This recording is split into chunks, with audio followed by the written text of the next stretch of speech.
Good afternoon and good evening guys, जब भी आप ये वीडियो देख रहे हो। Welcome back to my channel finance at home. ये वीडियो चालू करने से पहले वाले सारे वीडियोस देख के आइएगा, तो आपको ये वाले सारे वीडियो समझ आएंगे, आगे के सभी वीडियो समझ आएंगे।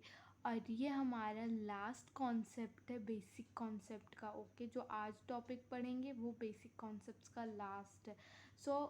आप पूरे वीडियोस देख के आइएगा। वैसे भी बहुत छोटे छोटे 30 मिनट के सारे वीडियोस ख़त्म हो जा रहे हैं मैक्सिमम। ओके, तो आप वो सारे वीडियोस देख के आइएगा। एंड आपको ये वीडियो कैसे लग रहा है और आपको किस टॉपिक में वीडियो चाहिए, प्लीज़ कमेंट सेक्शन में बताएं, तो हमें पता चलेगा कि मेरी वीडियोस कैसी लग रही हैं आपको। And if you like the videos, give a thumbs up and subscribe the channel and press the bell icon, so जब भी मैं वीडियो डालूँ तो आपको नोटिफिकेशन मिल जाए। ओके, सो लेक्चर शुरू करने से पहले छोटी सी बात, CMA वाले कैसे चल रही है पढ़ाई आप लोगों की? 2 महीने हैं। आप ये सोच रहे हैं कि अभी बस 2 महीने तो हैं, कर लेंगे कर लेंगे।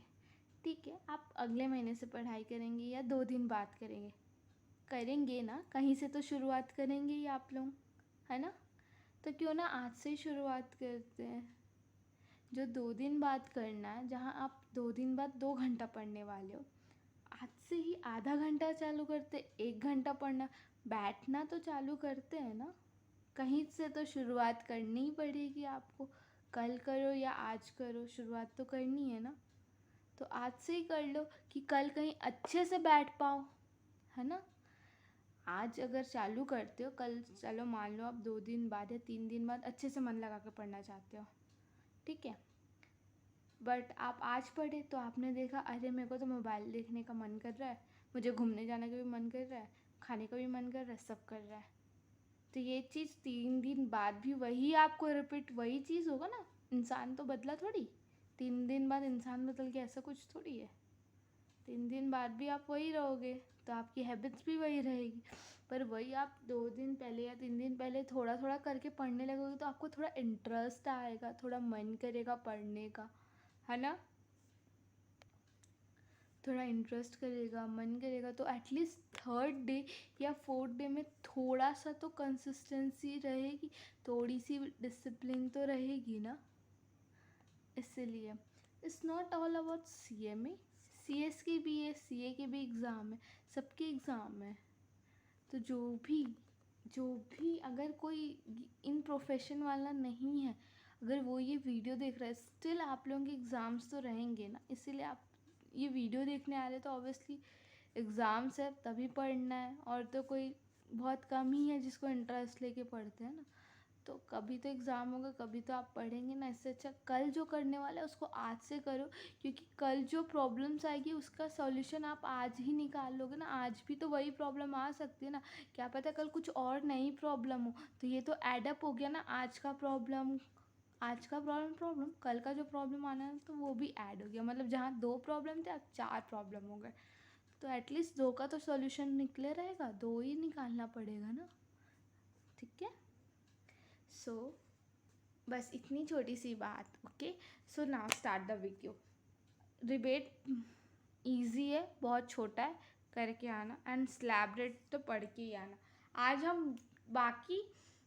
हम लोग ने स्लैब रेट किसका पढ़ा था? इंडिविजुअल का पढ़ा था। बाकी पर्सन्स और भी है ना, उनके स्लैब रेट्स पढ़ेंगे। एंड मार्जिनल रिलीफ, जो कि लास्ट टॉपिक है इस बेसिक कॉन्सेप्ट का, वो पढ़ेंगे। सो the applicable tax rate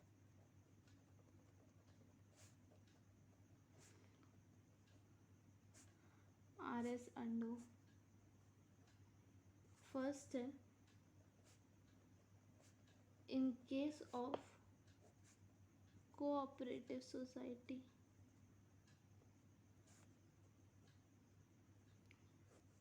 अगर कोई कोऑपरेटिव सोसाइटी है उसका टैक्स स्लैब रेट क्या लगेगा? ओके,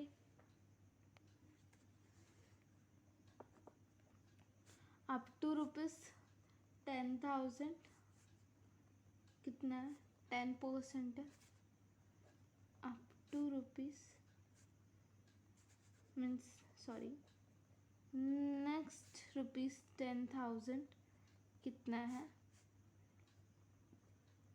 20% एंड बैलेंस जितना बचा उसका है 30%। ओके, मतलब कोऑपरेटिव सोसाइटी का अगर रहा तो 10,000 पहला 10,000 पे 10%, उसके नेक्स्ट 10,000 पे 20 एंड जितना बचा उस पर 30% टैक्स रेट लग जाएगा। ठीक है, and then surcharge on income tax, अब इस पे भी तो सरचार्ज लग ही जाता है ना। ओके, पहले स्लैब रेट कर लेते हैं कि पहले टैक्स, दोनों का साथ में ही चलते, मीन्स इसका स्लैब रेट एंड देन इसका सरचार्ज एंड देन बाकी पर्सन्स का slab rate and surcharge. Okay,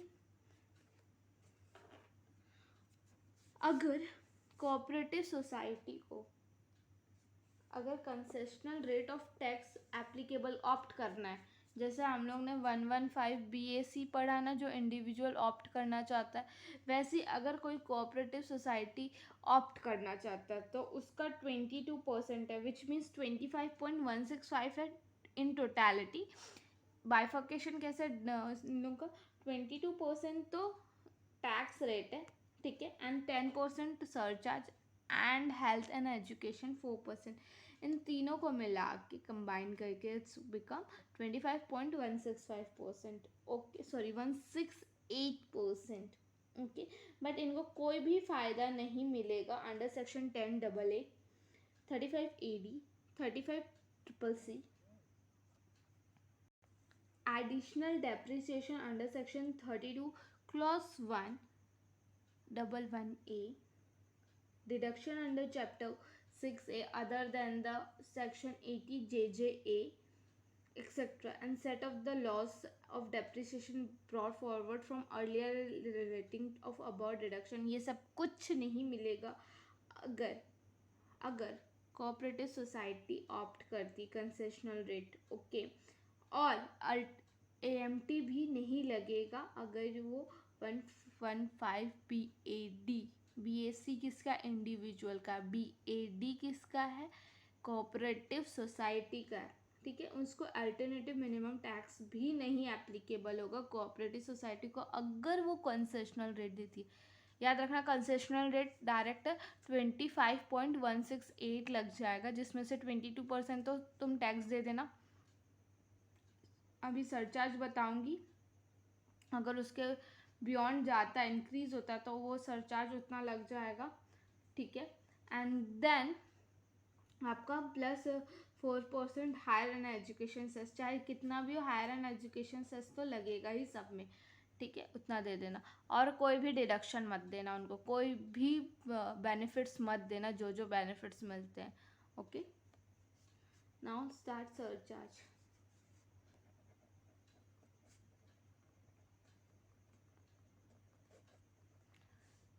surcharge on income tax. Okay,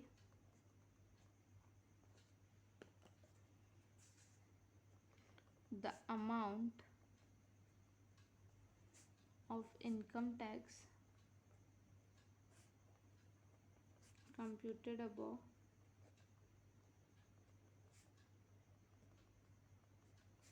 shall be increased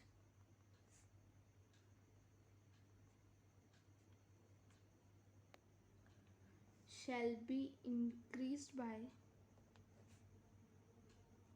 surcharge of 12%। Okay, ये बैकग्राउंड म्यूजिक इग्नोर कीजिएगा। If the total income exceeds 1 crore, ठीक है, अगर total income exceed होता है 1 करोड़ से तो कितना लग जाएगा सरचार्ज, 12%। सरचार्ज कितना लग जाएगा, 12%, अगर टोटल इनकम एक्सीड होता है 1 करोड़ पे। पर सरचार्ज लगता किस पे है, इसके लिए तो आपको पहले वाला वीडियो देख के आना पड़ेगा, इसलिए मैं बोल रही हूँ आपको बार बार कि पहले वाला वीडियो देख के आना पड़ेगा कि किस में लगता है सरचार्ज। ओके, पहले वाला वीडियो देख के आइए एंड देन कमेंट सेक्शन में कमेंट कीजिए किस पे सरचार्ज लगता है। Okay, and if you know that still you have to comment, okay, किस पे सरचार्ज लगता है।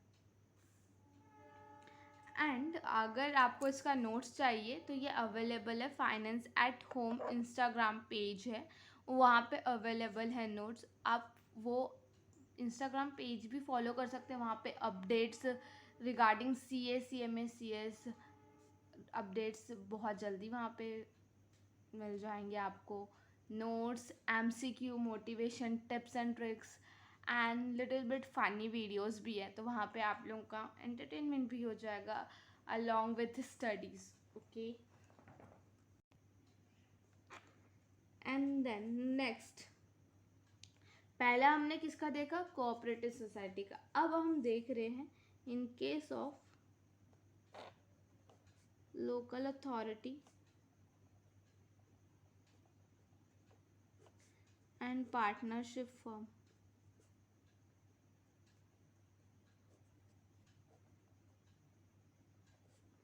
Including LLP।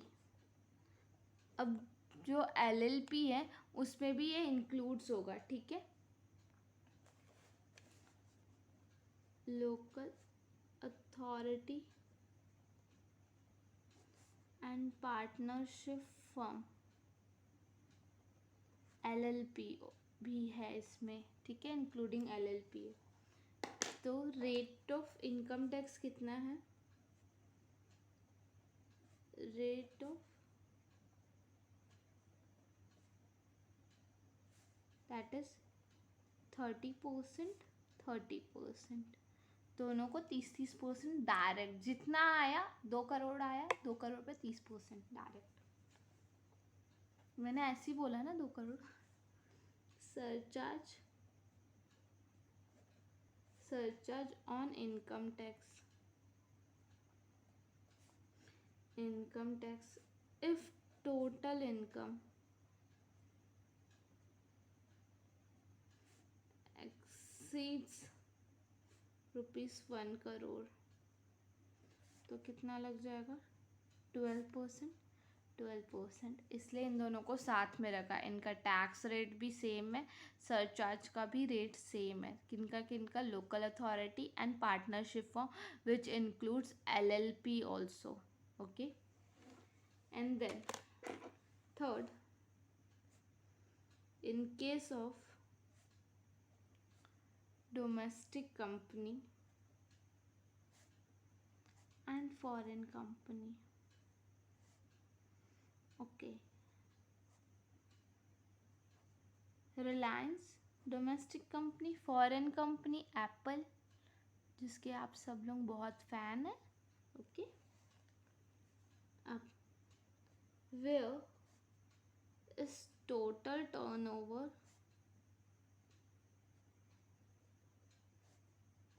और the gross receipt in previous year 17-18 does not exceeds ₹400 crore, ठीक है। Domestic company and foreign company,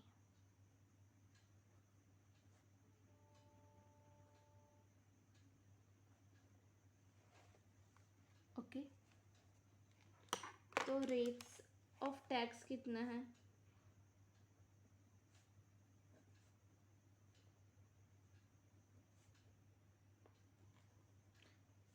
25%, 30% and 30%, sorry इसका है 40%। Okay, ठीक है, थोड़ा थोड़ा गलती हो जाता है, कोई नहीं, 40%। ओके, देखो इसका यहाँ का मतलब क्या है, जो टोटल टर्नओवर या उनका ग्रॉस रिसिप्ट प्रीवियस ईयर में अगर 400 करोड़ से कम था ठीक है, एक्सीड नहीं किया था, 400 करोड़ तक था, पर किनका?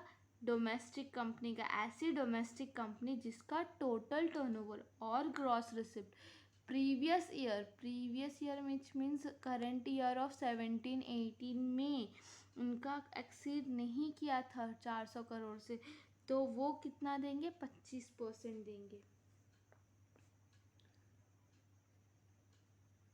Surcharge on income tax if total income exceeds ₹1 crore, 7% आएगा, 7% एंड 2%।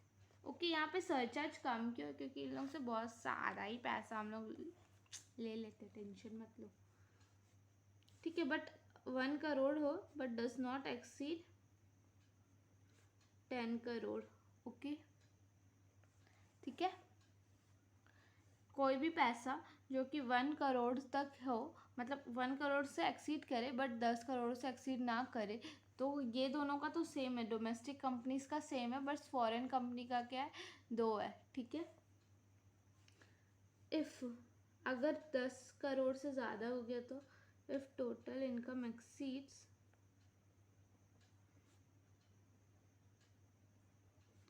10 करोड़, तब क्या हो जाएगा?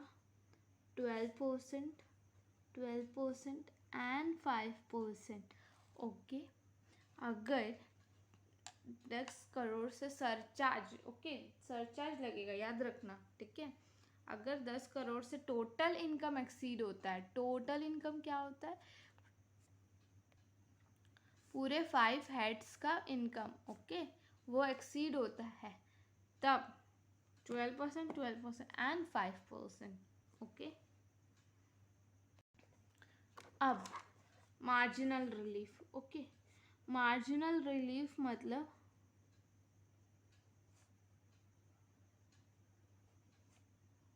इसको हम लोग एक एग्जाम्पल से समझते हैं, ठीक है।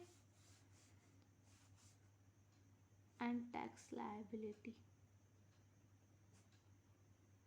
ओके ओके, ये मार्जिनल रिलीफ किसको मिलेगा? इंडिविजुअल को। Okay, let's take an example. Mister X है जिसका इनकम है, बट ये अच्छे से लेते, एक मिनट। मिस्टर एक्स है, रेसिडेंट है, ओके, रेसिडेंट है, जिनकी एज है 45 ईयर्स, ओके, जिनकी इनकम है ₹51 लाख। हाँ हाँ, आप जब बन जाएंगे ना CS CMS, आपकी भी इतने एज तक इससे ज़्यादा हो जाएगी सैलरी, डोंट टेक टेंशन, ठीक है। अब आपको ना इसका टैक्स कैलकुलेट करना है, ठीक है। इनका और कोई अदर स्पेशल रेट कुछ नहीं है, बस इनका यही टोटल इनकम है। अब आपको सरचार्ज निकालना है, ओके। सरचार्ज बोलती हूँ, टैक्स कैलकुलेट करना है, टैक्स लायबिलिटी कैलकुलेट करना है, ठीक है। Let's start. अच्छा, इसके पहले इसलिए मैं बोल रही थी कि आपको क्या पढ़ के आना पड़ेगा? स्लैब रेट, सरचार्ज, क्योंकि आपको क्या पता कब सरचार्ज लगना। 40 लाख पे भी तो सरचार्ज लग रहा है ना, है ना? लग रहा है क्या? सो आप कमेंट सेक्शन में आप ये भी बताइए कि कब कब सरचार्ज लगता है, मतलब क्या क्राइटेरिया है, कंडीशन क्या क्या फुलफिल करनी पड़ेगी सरचार्ज लगाने के लिए, ठीक है। चलो स्लैब रेट निकालते हैं, ओके। इनकम 45 ईयर्स है, ठीक है, तो 45 ईयर्स वाला कौन से स्लैब रेट में जाएगा? 3 लाख और 5 लाख। जो यहाँ पे भी कंफ्यूज हो रहा है ना, वापस जाके स्लैब रेट वाला वीडियो देख के आए, ओके। 2,50,000 तक तो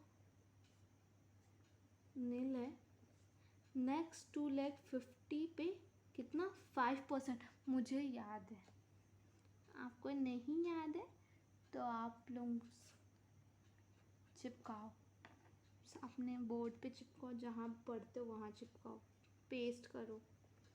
नेक्स्ट 5 लाख पे कितना है? 20% है, ठीक है। एंड नेक्स्ट बैलेंसिंग फिगर पे कितना आएगा? डायरेक्ट 30%। ओके, तो पहले कितना हो जाएगा? ये तो नील हो जाएगा, सॉरी 12,500। नेक्स्ट डायरेक्ट 5 पे 21 लाख एंड 41 लाख पे 30%। 41 लाख पे 30%, दैट इज 12,30,000। ओके, 12,30,000 आया, ठीक है। टोटल किए तो कितना आ गया? 31,342,500। ओके, 13,42,000। अब इस पे हम क्या करेंगे? सरचार्ज लगाएंगे। इसीलिए मैं बोल के आ रही थी सरचार्ज किस पे लगाना है और कितना लगाना है, ये आपको देखना पड़ेगा, पढ़ना पड़ेगा। Okay, surcharge 10%, 134,4250। टोटल टैक्स कितना हो गया? 1,476,750, ठीक है। इतना तो आपको देना ही था। तो उसने बोला अच्छा, मतलब मैं 51 लाख कमा रहा हूँ तो मैं इतना ज़्यादा टैक्स दूंगा, ठीक है, इतना टैक्स दूंगा। तो उसने बोला हाँ सर आपको इतना देना पड़ेगा। तो उसने पूछा अच्छा सरचार्ज कब से लग रहा है? तो उसने बोला जैसे ही आप 50 लाख क्रॉस करते हो आपको 10% का सरचार्ज लग जाएगा। तो उसने बोला अच्छा, मेरे 1 लाख बढ़ने पे बस इतना टैक्स लग रहा है? तो उसने बोला अगर मैं 50 लाख कमाता तो कितना टैक्स देता? ये तो इतना ही देते, 12,500। ये 1 लाख देते, अब बचे 40,000। 40 लाख पे 30%, दैट इज 12, ठीक है। 12 लाख टैक्स देते एंड टोटल मिला के कितना होता? 13,12,500। मतलब मैं 50 लाख पे 13,12,500 देता, अब बस 1 लाख क्या बढ़ गया, मतलब मैं कितना एक्स्ट्रा दे रहा हूँ? 1,312,500 माइनस 1,476,750। 1 लाख बढ़ गया, विच मीन्स मैं 1,64,250, मतलब जितना मैं कमाया नहीं उससे तो ज़्यादा ही मैं दे रहा हूँ, मतलब 54% 64% ज़्यादा दे रहा हूँ। ये कैसा टैक्स लगा रहे हो आप? तो गवर्नमेंट से क्वेश्चन पूछा गया ये कैसा टैक्स है, जब मैंने बस 1 लाख ज़्यादा कमा दिया तो आपने मेरे से इतना ज़्यादा पैसा ले लिया। बात तो इतना है ना, चलो मैंने 1 लाख कमाया, आप 1 लाख पूरा टैक्स ले लो, बट जितना मैं कमाया नहीं उससे दुगना आप ले ले रहे, तो मैं दूंगा कहाँ से? क्वेश्चन तो ये अराइज होता है ना, क्योंकि अगर आप देखो तो यहाँ पे तो 1 लाख ही एक्स्ट्रा है, तो आप ज़्यादा से ज़्यादा कितना दे पाओगे? 1 लाख ही दे पाओगे ना आप, पर टैक्स कितना एक्स्ट्रा लग रहा है? 1,64,250, मतलब 64,250 कहाँ से दोगे? अपने जेब से कहाँ से दोगे जब कमाया ही 1 लाख है? तो फिर गवर्नमेंट ने सोचा अरे बात तो सही है ये, तो उन्होंने क्या बनाया? मार्जिनल रिलीफ, मतलब जितना आप कमाए उतना, मतलब जितना आपका एक्स्ट्रा टैक्स लग रहा है, ठीक है, विच मीन्स आपने अर्न कितना किया है, नॉर्मल कितना करते, अगर 50 लाख करते तो कुछ नहीं लगता, ठीक है, अभी आपने कितना अर्न किया है, ठीक है, एक्स्ट्रा कितना इनकम रेज हुआ है इस टैक्स लगने से? 1,64,000। और एक्स्ट्रा इनकम कितना रेज्ड हुआ है, एक्स्ट्रा टैक्स कितना रेज्ड हुआ है, पहले ये देखेंगे, ठीक है। अगर ये 1 लाख हुआ है, एक्स्ट्रा टैक्स कितना रेज्ड हुआ वो देखेंगे, तो कितना एक्स्ट्रा टैक्स रेज्ड हो रहा है, इन दोनों को माइनस करते तो 1,64,250।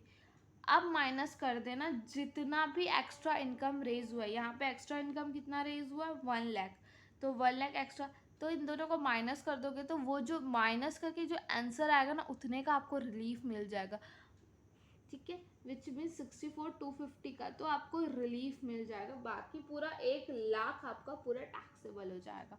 ओके, कंटिन्यू करते हैं इसको। एक्स्ट्रा इनकम कितना रेज हुआ है?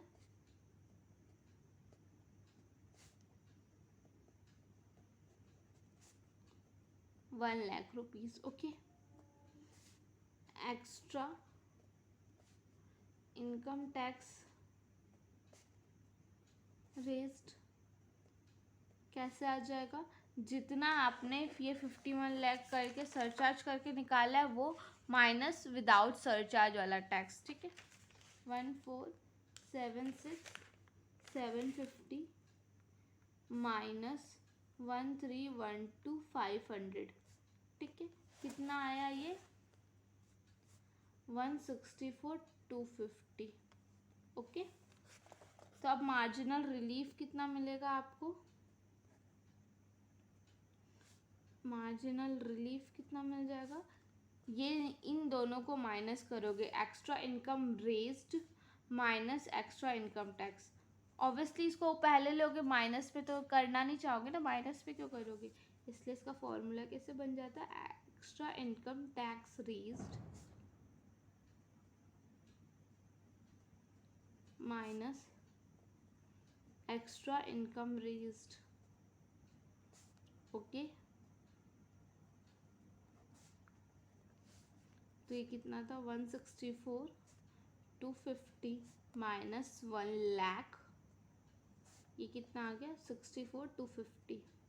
तो अब टैक्स लायबिलिटी कितनी बनेगी हमारी? पहले कैसे बन रही थी?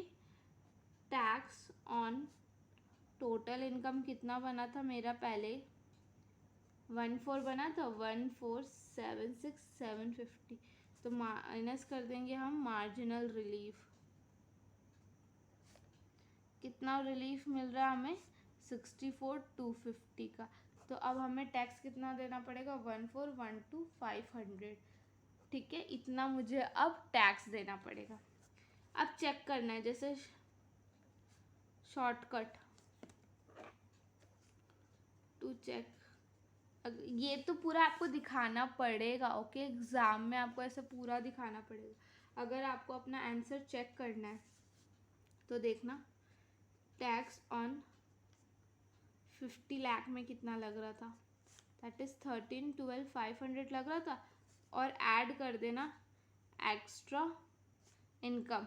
एक्स्ट्रा इनकम कितना हो रहा था? 51 माइनस 50 करते 1,00,000 का एक्स्ट्रा इनकम हो रहा था, दैट इज़ 1,00,000।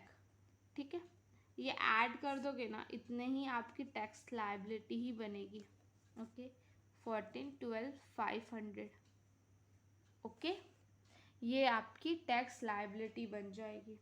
ठीक है, अगर आपको इसमें अभी भी कोई डाउट है तो आप कमेंट सेक्शन में पूछ सकते हैं, आपका डाउट क्लियर हो जाएगा। अगर आप यहाँ कमेंट सेक्शन में नहीं तो आप इंस्टाग्राम के पेज में भी पूछ सकते हैं, वहाँ पे भी मैसेज कर सकते हैं, तो आपको वहाँ पे भी जल्दी रिप्लाई मिल जाएगा।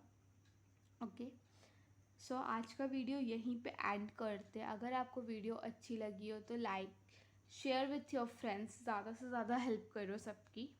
ओके, एंड आखिरी में वीडियो ख़त्म करने से पहले एक और बात बोलना चाहूँगी, आज नहीं तो कल तो वो काम आपको करना ही है, पढ़ना ही है ना, बैठना तो है ही है ना। तो कल करने से अच्छा आज कर लो, समझ आ जाएगा कि आपको क्या क्या ज़रूरतें लगती है, पढ़ने के वक्त क्या क्या दिक्कतें आती है, तो उसका सॉल्यूशन आप ढूंढ लोगे। ओके, टाइम जाने में टाइम नहीं लगेगा, और फेस्टिवल सीज़न है और टाइम नहीं लगेगा। ओके, सो आप लोग अच्छे से